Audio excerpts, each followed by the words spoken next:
Francesco Bagnaia bangkit di MotoGP Aragon 2025 dan merebut podium ketiga. Ducati lega, akhirnya bisa menemukan solusi untuk pembalapnya itu. Bagnaia kesulitan melaju percaya diri sejak awal MotoGP 2025. Ia tak yakin dengan bagian depan motornya, sehingga kesulitan untuk menikung dengan maksimal. Performanya pun tak optimal, malah cenderung menurun seiring musim berjalan. Ia hanya mengoleksi 4 poin dari 3 balapan sprint dan 2 balapan utama terakhir. Pebalap Italia itu tak dapat poin di sprint MotoGP Prancis dan cuma finish 16 di hari Minggunya.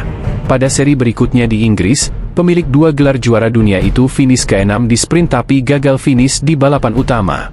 Beranjak ke Aragon, Bagnaia yang start dari posisi 4 malah melorot dan finish ke-12, sehingga tak dapat poin. Baru pada balapan Minggu MotoGP Aragon 2025 ia mendapatkan hasil meyakinkan dan finish ketiga. Itu tak lepas dari perubahan kecil namun signifikan di bagian depan Desmosedici GP25 miliknya.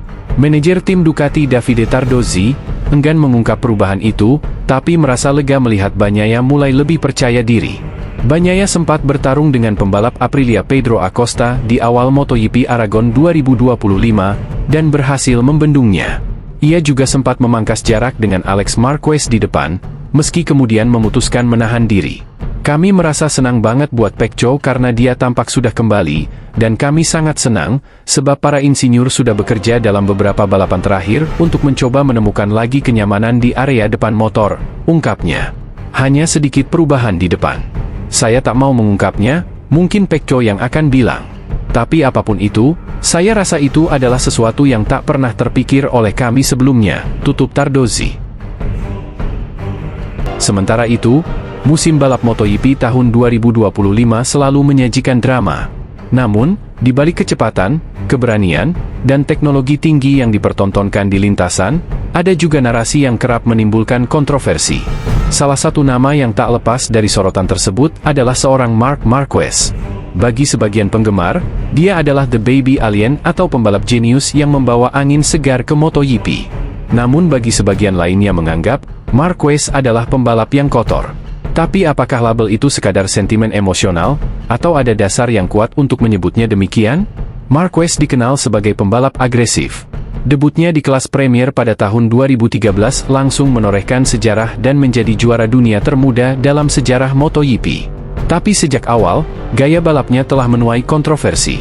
Jurnalis MotoGP senior, David Emmett, pernah mengatakan, Marquez tidak balapan untuk berteman. Dia balapan untuk menang. Dan dia akan melakukan apa saja untuk itu.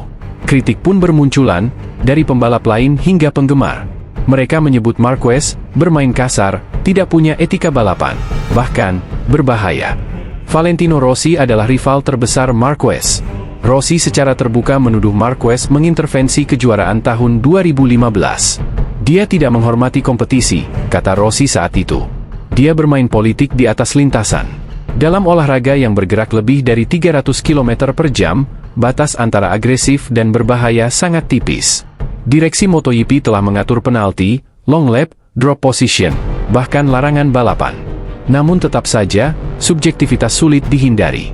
Pertanyaannya, apakah Marquez benar-benar melanggar regulasi, atau hanya menjadi korban standar ganda?